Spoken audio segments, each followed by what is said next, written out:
आम आदमी पार्टी की विधायक आतिशी हमारे साथ हैं। जब दिल्ली नगर निगम सदन के अंदर मार पिटाई चल रही थी, बोतलबाजी चल रही थी, लोग एक दूसरे के ऊपर फूल गुस्से में फेंक फेंक के मार रहे थे, तब आतिशी थी वहां पर शांत करने की कोशिश कर रही थी, लेकिन ना आपके अपने वाले बात सुन रहे थे और बीजेपी वाले तो आपकी सुनेंगे ही क्यों।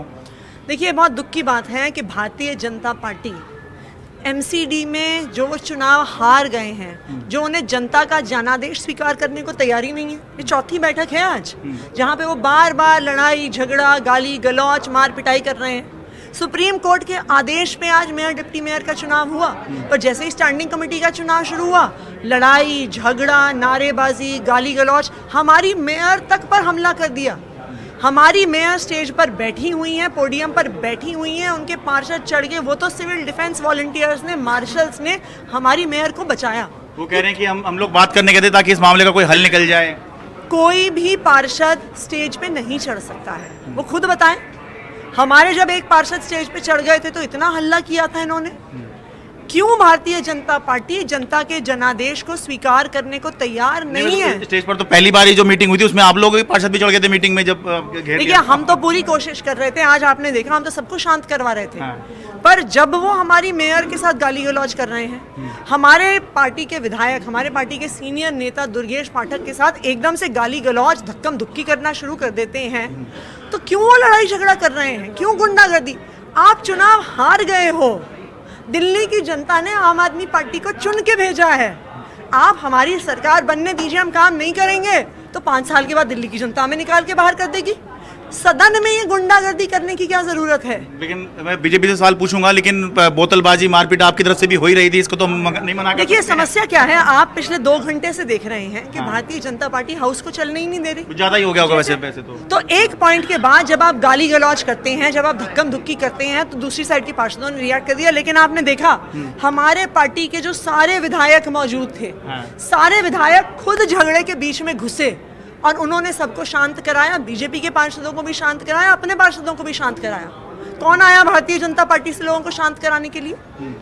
जब भारतीय जनता पार्टी के खुद जब नेता आए, आज उनके सांसद आए, हमारे किसी पार्षद ने उनसे बदतमीजी नहीं करी, हमारे किसी विधायक ने उनसे बदतमीजी नहीं करी, बल्कि हम तो कुर्सी छोड़ के खड़े होके उनके सांसदों को नमस्कार करते हैं। तो हम basic decency Bharatiya Janata party से एक्सपेक्ट करते हैं, और मेरी तो बस उनसे एक आग्रह है, जनता के जनादेश को स्वीकार करिए।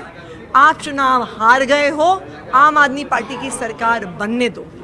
वो इनका ये कहना है कि जो वोट पड़ गए हैं, जो मोबाइल लेकर लोग गए थे और वोट डाल दिए, तो उनको फिर से करवाए। तो फिर से करवाने में दिक्कत क्या है? फिर से कराने में दिक्कत ये है, 2 दिक्कत है। सबसे पहली बात, अगर कोई मोबाइल बूथ के अंदर लेके गया, उसके आधार पे आप वोट को कैसे इलीगल करार दे सकते हैं? नंबर 1, आपके पास कोई भी प्रूफ नहीं है कि उसने फोटो खींची, किसी और को फोटो भेजी। अगर कोई अपनी जेब में मोबाइल लेके चला गया, तो उसके आधार पर 50 वोट कैसे इलीगल हो जाएंगे? अगर वो 50 पार्षद कल को कोर्ट चले गए कि हमने अपना वोट डाला था, आप हमारे वोट को किस आधार पर कैंसिल कर सकते हैं? नंबर 1। नंबर 2, मेयर ने स्टेज से स्पष्ट तौर पे बताया है कि अब 250 नए बैलेट उनके पास बचे नहीं हैं। अगर 250 नए बैलेट बचे नहीं हैं, तो 1 नंबर से चुनाव शुरू नहीं हो सकता। और सुप्रीम कोर्ट का बहुत क्लियर आदेश है कि आपको पहली मीटिंग में ही चुनाव करवाना है। तो इसलिए अगर हम चुनाव आज एडजर्न करा देते हैं, तो वो सुप्रीम कोर्ट का कंटेम्प्ट होगा। इसलिए चुनाव करवाना जरूरी है। क्यों भारतीय जनता पार्टी चुनाव नहीं होने दे रही है? अब सुबह के 11 बजे से रात के अब ये पूरे 12 बजे चले जा रहे हैं, कब सदन स्थगित होगा, या कल नहीं करा सकते हैं क्या आप लोग? देखिए, सुप्रीम कोर्ट का आदेश बहुत स्पष्ट है। First meeting of the house में मेयर का, डिप्टी मेयर का, स्टैंडिंग कमेटी का चुनाव होना है। अगर चुनाव नहीं होगा तो वो सुप्रीम कोर्ट की कंटेम्प्ट होगी। ओके, तो एक तरह का डेडलॉक हो गया कि वो चाह रहे हैं कि जहाँ से काउंट हो रही थी वो शुरू से हो। आप कह रहे हैं इतने बैलेट ही नहीं है, तो हो ही नहीं सकता है। बिल्कुल हो ही नहीं सकता है। दूसरी बात, आप 50 वोट जिन्होंने डाल दिए हैं, आप कैसे उन्हें इलीगल करार देंगे? किस आधार पे उनको इलीगल करार देंगे? कोई अपना वोट डाल चुका है, अपना मतदान का अधिकार एक्सरसाइज कर चुका है, तो कोई आधार तो होना होगा ना उनकी वोट को कैंसिल करने का।